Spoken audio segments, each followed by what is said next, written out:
bermobil mewah. Itu tujuan banyak manusia. Uang berlimpah, pakaian indah, itu tujuan banyak manusia.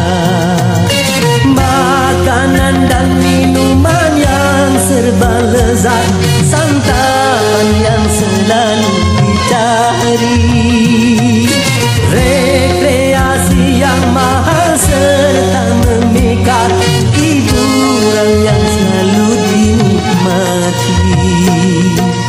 Makan minumlah, senang-senanglah dalam pesta kehidupan dunia. Tapi ingatlah, gunakan pikir bahwa pesta pastikan berakhir.